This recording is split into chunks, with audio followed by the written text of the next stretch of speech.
Well, I'm going to welcome you all back for another episode of He Said. She Said. My name is Michael. And I'm Amanda. Hey, Amanda. Thank you for joining me today. Thank you for having me. It's great.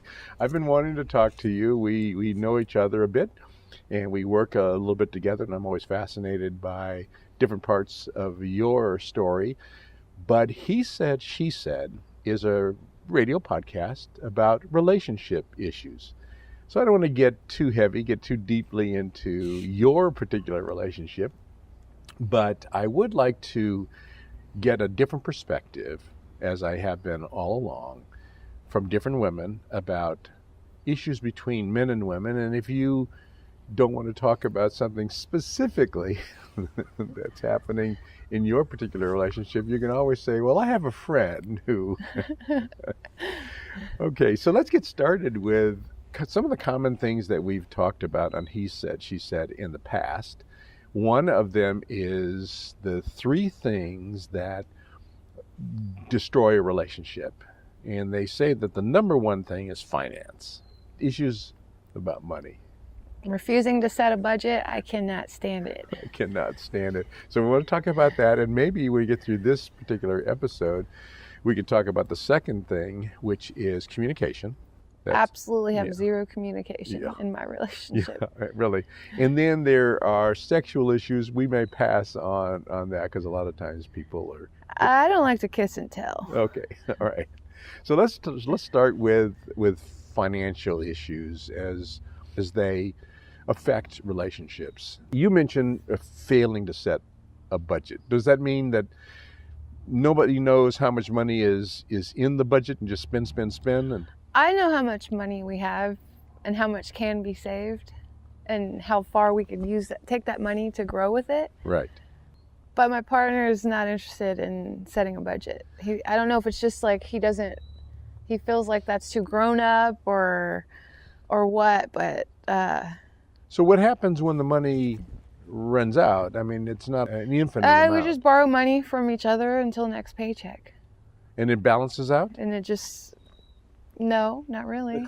I don't need you to necessarily tell me exactly what happens in your relationship, but in this He Said, She Said conversation, you're basically giving me your impressions as a woman, what maybe she would say, and you might base it on actual experiences, but it doesn't have to be. So the audience doesn't have to necessarily think that what you're telling me is exactly what goes on in your relationship. Okay. You know what I mean? Yeah. It doesn't have to be. Yeah. And I'll do the same thing with you. It'd be a little tit for tat. I will discuss issues from a male perspective, as the he said in this conversation, and it may or may not be a direct relationship to something that's happening in my life. Let's see what that means and how that affects your relationship, because this is not a show about economics and budgets, but how do you think it affects women's relationships when the man doesn't really seem to care about a budget? I think it makes us feel insecure in the relationship as far as the future. Are we going to save for a future? Are we going to put money aside, start planning to buy a house, or maybe we want to go on vacation? Do we want to live paycheck to paycheck? Right. Or are we going to set a retirement? All these things I have in my head, and I'm just wondering. We're going to get to the communication part. I think that would be resolved if a couple would communicate. If they would communicate about issues like that, then it would resolve it. But do you think that because you feel insecure under a circumstance like that, where you don't know what the plan is, what the future is, are we saving, are we spending, what happens if? Do you think that is a typical characteristic of women over men? That women are concerned about security and men are really not so much concerned about security? I think you're onto something. I think you may have discovered something. Yeah. And I don't mean that men are not necessarily good at finance, because if you go to Wall Street, there's a whole bunch of guys out there buying and selling. Well, I mean, we make enough money just to spend how we want, but if we did just budget a little bit, I think it would go a lot further. To me, that means that if you make enough money to spend, do you think that guys are so no offense. I'm not saying this is your boyfriend, Yeah. but do you think that guys are generally just immature and they just play with money and they don't really think I through? think it's more to do with mindlessness or something, just not even concerned Yeah. about it. Yeah. Like he knows he's gonna get it, not. I hate saying he because then I'm talking about my boyfriend, Guys. but they know money's coming, so it doesn't matter. They know when the next paycheck's gonna come. Yeah, and another thing that I want to make sure that the listeners who follow this He Said, She Said show realize that I'm not saying that all people do this when I say guys or women. Not all women are the same, and not all men are the same. So if you say, I think that guys generally don't really pay much attention to that. Obviously doesn't mean that all guys don't pay attention. I understand that, and I hope that the listener is aware of the fact that we're not making statements about everybody when we talk about somebody. When you're dealing with financial issues in your relationship, how do you deal with it, or do you deal with it at all? I don't think it gets dealt with. You're always in suspense. Yeah. You Always. never know. Never. How does that make you feel? Like a chicken with my head cut off. That's not good for you. No, and it's making me feel like I'm crazy because I don't know if it's serious or not, or maybe he's just not ready yet, but my biological clock is ticking, so Right. I don't know if, am I wasting my youth here? And that's one of the things that in a relationship causes a little bit of resentment too. If you spend 2, 3, 4, 5 years in a relationship and then it dissolves. Yeah. And did I just waste all my time? Right. And with the wrong guy? And your 2020 hindsight could have told you it was going to end. Then you might say to yourself, oh my gosh, why did I waste all that time? Now you're resentful because you can never get that 5 years back. I'm already starting to, I haven't even broke up with my partner yet. We haven't broke up. I don't know what's going to happen. But I'm starting to feel resentment already because I'm 31 and we don't have a plan at all. We've been together almost 4 years and I just don't, we're just here. Right. And I don't know what, I know you can't predict the future, but if I just had this little glimpse of hope, this is going to be our life together, then maybe I would commit. I'd put my heart in fully. I would be here. This would be my home. I'd feel safe and secure. Right. I get that. I'm not proposing that people map out a set in stone plan. Because you never know what's going to happen. You never know. You really never know. You try to predict. And I remember one person said to me one time, as soon as you say, I have a plan, God starts laughing because the plans change. And it just goes to show you that a lot of times you're not in control of your plan. But we're not talking about being in control of the plan. We're talking about a proposal or an estimate of where a relationship is going. So in a relationship where you have two people who aren't on the same page financially, they have no idea where the finances are going and what bills are accumulating or any of that, that is a tough situation for the women because a lot of times women are mothers. You're a mother. You have to prepare for the security of your children. You can't just live spontaneously because you have kids who are growing up and you have to prepare for emergencies happen. Exactly. So when you're in a relationship, do you think that or relationships like that are relationships just that are the victims of having just an immature mate, that person's just not mature? I don't know if it has to do with maturity or not. I guess I really don't know. Yeah, and I think that would be something. I only think in my head. I only know how I feel, so I know that it makes me feel unstable, very right. Not sure if this is my home, if this is where, when you date people, are you just dating to have fun, or are you looking for a life partner? Right. That's where I'm at right now. Now, and so that's the issue. Is he in that same place? Is he looking for a life partner, or is he just looking for a companion?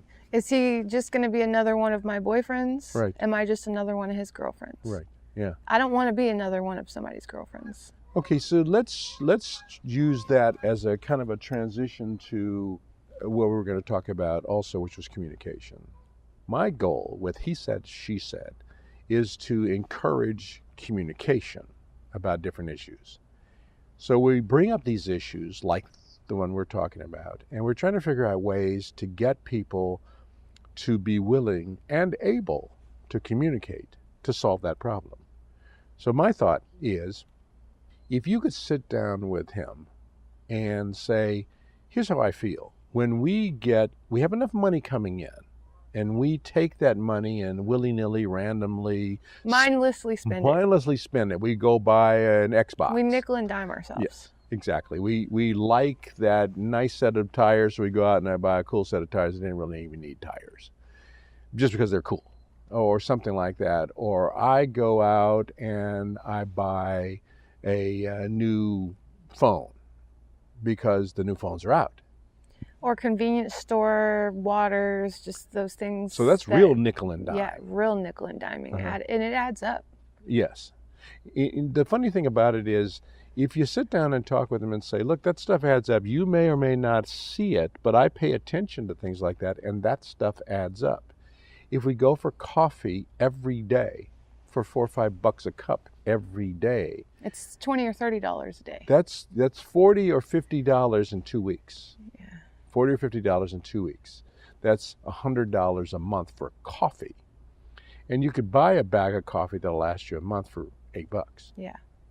And you could sweeten it for $5.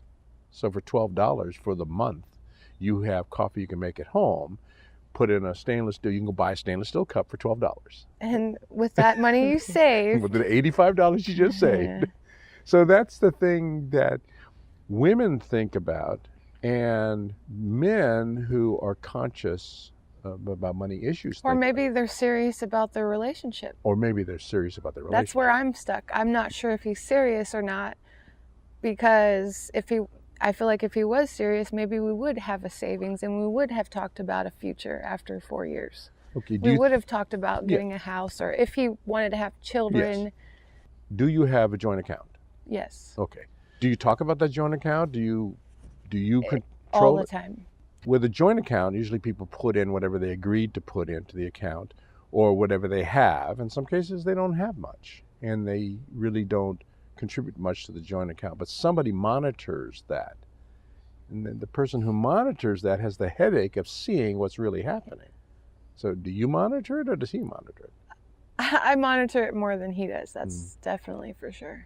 Do you put in to the accounts equally? Equally, yeah. About the same. Okay, but you have different priorities for expenditures. We split our bills, and we each have a car payment, and that's about it. Mm-hmm. Well, that's pretty low expenses, and that would really, to me, indicate you don't have a combined household. If that's all you have is a car payment and a couple of things. But you don't share the cable bill, you share the phone service. Food. Yeah, we do. All that. I go grocery shopping. He has never gone grocery shopping. And I do the dishes. But let's do this. But I'm not trying to I probably shouldn't put that on there. If I felt like that was my home, that was my soulmate, we were in this together, I would take pride. I would do those dishes with pride. But I just feel like a roommate. I'm paying half the bills, and I have to do all the dishes, all the cooking. And for a long time, I was doing all the laundry. I finally stopped doing his laundry because I just felt like he was just taking it for granted. And I'm not his wife. Right. I'm just his girlfriend. You're not his housekeeper. Yeah. I get that, and I think that's a situation that occurs in a lot of relationships. I just need to know where I stand in the relationship. I guess I'm to the point where I'm done being somebody's girlfriend. Yeah. I'm 31, I have kids, I need to plan for my future. I need to either separate so I can maybe have a chance to have that with somebody else before I'm too old. Right, I get it. But let's do this. Yeah. Let's leave this podcast. Let's come back. Can you come back and talk some more in another podcast? Yeah. All right. So let's leave this one, and when we come back, let's address the whole issue of splitting bills, splitting responsibilities, what's fair, and things like that, and the communication that leads to that solution. So join us when we come back next time on He Said. She Said. Again, I'm Michael. And I'm Amanda. Amanda, thank you for joining us. Thank you for having me.